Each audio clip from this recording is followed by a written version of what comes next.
¿Y si parte de la historia andina no se perdió por accidente, sino porque alguien decidió reemplazarla? Durante siglos, muchas civilizaciones fueron presentadas como mundos derrotados que simplemente desaparecieron con la conquista. Pero en los Andes, lo que vino después fue mucho más complejo. No bastaba con vencer ejércitos, no bastaba con tomar ciudades, no bastaba con imponer nuevas autoridades.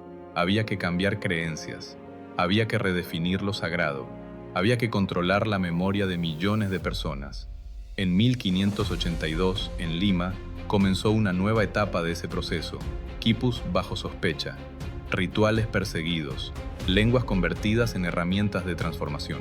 Pero aquí está lo más sorprendente. No lograron borrar todo. Lo que sobrevivió todavía puede verse en los Andes actuales. Hoy vamos a reconstruir esa historia. Únete a Storylab, dale like y suscríbete para seguir explorando el pasado. Casi desaparece. Cuando pensamos en una civilización perdida, solemos imaginar ruinas cubiertas por el tiempo, piedras antiguas, templos vacíos, ciudades en silencio. Esa es la imagen más común de la desaparición. Estructuras abandonadas, restos arqueológicos, lugares donde ya no queda nadie. Pero a veces, lo más valioso no desaparece bajo la tierra, desaparece de la memoria, y esa pérdida puede ser aún más profunda, porque cuando se pierde una memoria colectiva, no solo se olvidan nombres o fechas, también se borra la lógica de una sociedad, la forma en que resolvía problemas, la manera en que organizaba la vida, las ideas que la mantuvieron en pie durante generaciones. En los Andes existió una de las organizaciones más complejas del mundo premoderno. Un territorio inmenso, atravesado por montañas extremas, climas opuestos y distancias enormes, que aún así logró coordinar trabajo, alimento, caminos y millones de personas. Y sin embargo, durante mucho tiempo esa historia fue reducida a una imagen demasiado simple. Piedras impresionantes, ruinas espectaculares, pueblos conquistados, como si detrás de sus muros no hubiera existido conocimiento, como si detrás de sus caminos no hubiera existido planificación, como si detrás de sus sistemas no hubiera existido inteligencia acumulada. Pero una civilización no se sostiene solo con fuerza, no se mantiene durante siglos únicamente con obediencia, no atraviesa territorios imposibles por azar, se sostiene con ideas, con reglas compartidas, con métodos para coordinar esfuerzos, con formas de registrar, enseñar y transmitir lo aprendido. Y eso es precisamente lo que estuvo en riesgo, porque si una sociedad pierde sus archivos, sus símbolos y su propia explicación del pasado, otros terminan contando su historia por ella. Y cuando eso ocurre, no solo cambia lo que se recuerda, cambia también lo que parece posible. Lo que ocurrió en los Andes después de la conquista no fue únicamente una ocupación territorial, fue una disputa por el significado de todo lo que había existido antes. Pero para entender por qué esa memoria importaba tanto, primero tenemos que mirar lo que ya estaba funcionando. Ya funcionaba. Mucho antes de que llegaran los invasores, en los Andes ya existía algo extraordinario, no un territorio vacío, no pueblos aislados esperando ser guiados, no sociedades detenidas en el tiempo. Existía un sistema, y no surgió en condiciones fáciles. Nació en uno de los entornos más exigentes del planeta: montañas abruptas, alturas extremas, quebradas profundas, sequías en una región, lluvias intensas en otra, frío severo en las cumbres, calor en los valles bajos, distancias enormes entre comunidades separadas por nieve, desierto y selva. En muchos lugares, eso habría significado fragmentación. En los Andes se convirtió en organización, donde otros habrían visto barreras. Ellos construyeron conexiones. Donde parecía haber aislamiento, crearon redes. Donde parecía imposible sostener grandes poblaciones, desarrollaron coordinación. Uno de los pilares de ese mundo fueron los caminos. Miles de kilómetros atravesando cordilleras, pendientes y regiones opuestas. Rutas que no solo servían para moverse, servían para integrar territorios enteros. Por ellas viajaban mensajeros, recursos, órdenes, noticias, personas movilizadas para tareas colectivas. Pero un camino por sí solo no alimenta a nadie.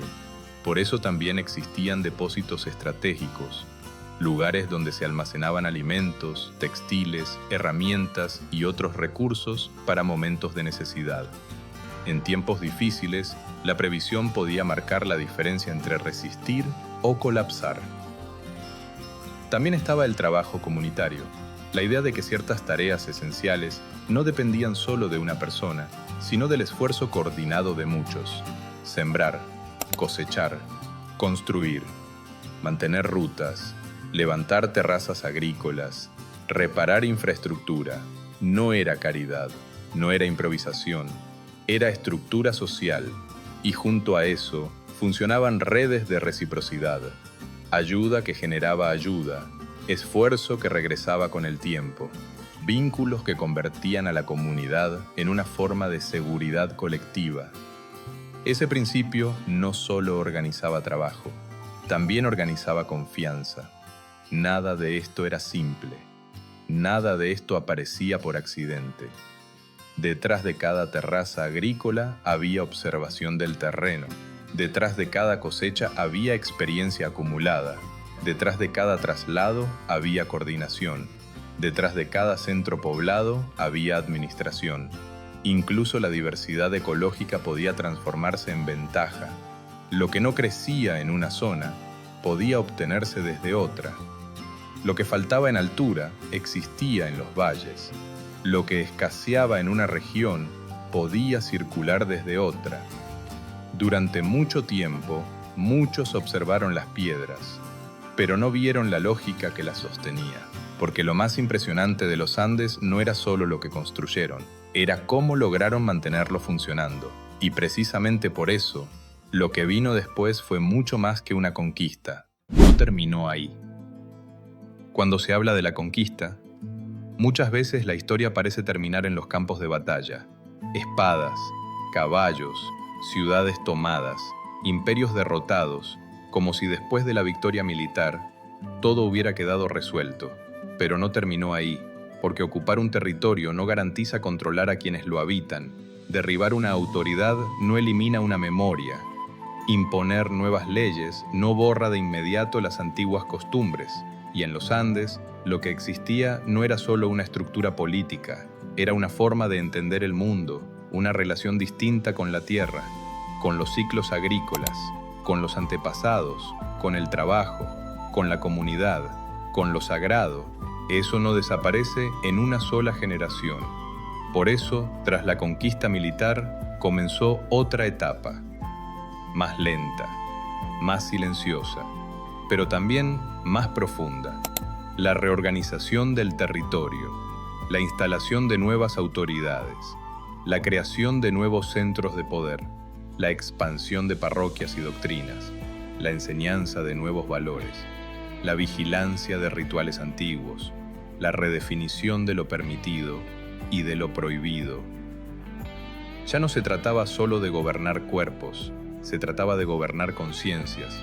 En muchos lugares, las antiguas creencias siguieron vivas, a veces en secreto, a veces mezcladas con símbolos cristianos, a veces adaptadas para sobrevivir. Porque las culturas rara vez desaparecen de forma limpia. Normalmente resisten, se transforman, se esconden, cambian de forma, encuentran nuevas maneras de seguir presentes.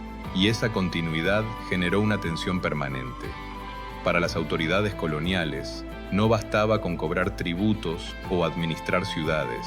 Si querían consolidar un nuevo orden, debían reemplazar la visión del mundo anterior, debían enseñar una nueva verdad, debían redefinir lo sagrado, debían decidir qué recuerdos podían seguir vivos y cuáles debían desaparecer.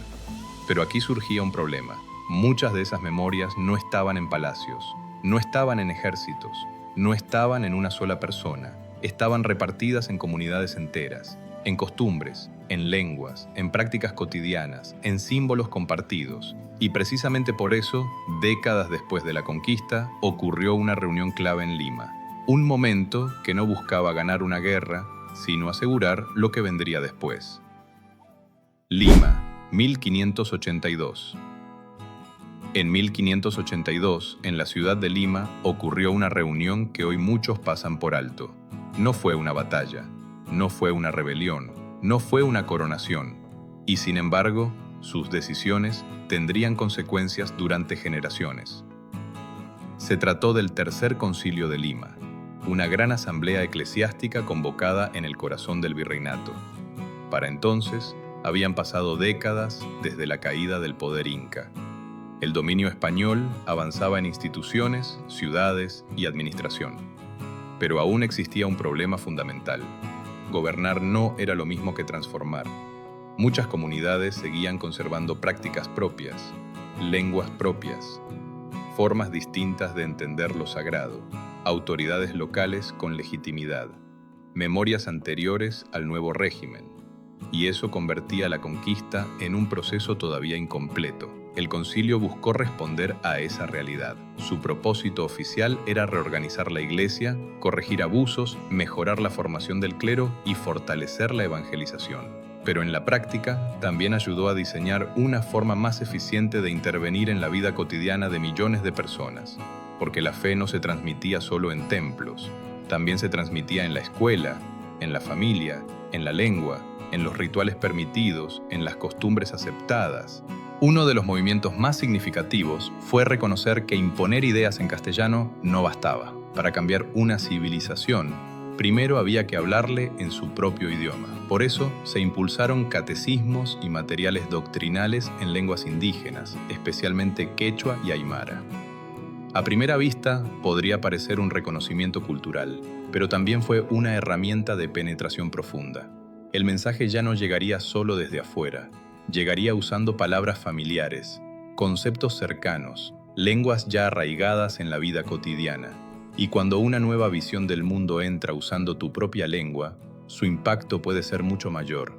Al mismo tiempo, el concilio reforzó la vigilancia sobre prácticas consideradas incompatibles con la doctrina cristiana, ritos ancestrales, cultos locales, objetos vinculados a memorias anteriores, formas de autoridad espiritual no controladas por el nuevo orden. Lo que estaba ocurriendo era más profundo que una conversión religiosa. Se estaba redefiniendo qué podía enseñarse, qué podía recordarse, qué podía considerarse verdad, qué prácticas serían toleradas y cuáles perseguidas.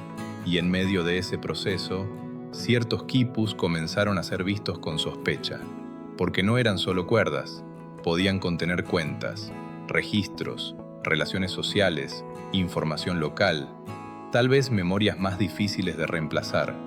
El problema nunca fue solo el objeto, era lo que ese objeto mantenía vivo. Desde Lima, en 1582, no se decidió cada detalle del futuro andino, pero sí se consolidó una dirección. El nuevo orden no estaría completo mientras el antiguo siguiera respirando. Bajo sospecha. A simple vista, un quipu puede parecer algo modesto. Cuerdas, nudos, colores, nada que intimide a un imperio. Pero las apariencias engañan. Durante siglos, los quipus formaron parte del funcionamiento de los Andes. No eran adornos, no eran objetos marginales, eran herramientas de organización. Con ellos se registraban cantidades, tributos, trabajo, depósitos, población y movimientos de recursos. En un territorio inmenso, donde coordinar a millones de personas era un desafío constante, eso importaba enormemente. Lo que para algunos parecía una cuerda, para otros era administración. Detrás de cada nudo podía haber una cifra, detrás de cada combinación, una relación, detrás de cada estructura, una lógica propia que no dependía del papel europeo. Y ahí estaba parte del problema, porque controlar un territorio también significa controlar sus sistemas de información, saber quién produce, quién debe tributo, qué recursos existen, qué comunidades responden a qué autoridades. Si ese conocimiento circula por canales que el nuevo poder no domina por completo, existe una autonomía difícil de absorber, pero el debate no termina en los números. Algunos investigadores sostienen que ciertos quipus pudieron conservar algo más. Genealogías, acontecimientos, memorias locales, relatos hoy difíciles de reconstruir. No todo está resuelto, no todo está descifrado, y precisamente por eso, siguen siendo tan fascinantes. porque representan una posibilidad incómoda, que parte del pasado andino haya sido almacenado en un lenguaje que todavía no comprendemos del todo.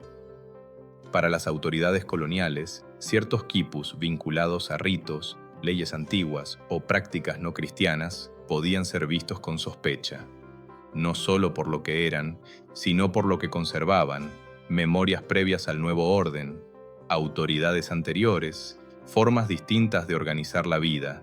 Y cuando una sociedad intenta imponer una nueva verdad, los viejos archivos se vuelven incómodos. Sin embargo, la historia también tiene ironías. En algunos casos, los mismos quipus fueron reutilizados por misioneros y autoridades locales para tareas cristianas, confesión o administración. La herramienta no tenía un solo dueño. Podía servir para gobernar un imperio, podía servir para administrar comunidades, podía servir para evangelizar, podía servir para recordar. Por eso el quipu sigue siendo mucho más que un objeto arqueológico. Es la prueba de que existieron otras formas de registrar el mundo, otras maneras de pensar la información, otras memorias que no cabían en los archivos tradicionales. Y quizá por eso todavía incomoda tanto. Las huellas. Todo esto no quedó encerrado en documentos. No fue solo una discusión entre autoridades en Lima. Sus efectos llegaron a pueblos, caminos y montañas. En distintos lugares de los Andes, antiguos espacios sagrados fueron transformados, huacas intervenidas, santuarios reemplazados, nuevas referencias levantadas sobre memorias anteriores. También cambiaron las formas de autoridad. Lo que antes guiaba a una comunidad comenzó a ser desplazado por nuevas estructuras de poder, y junto con eso cambió la manera de recordar. Lo que antes era tradición podía volverse sospechoso, lo que antes era sagrado podía ser prohibido, lo que antes unía a un pueblo podía convertirse en silencio.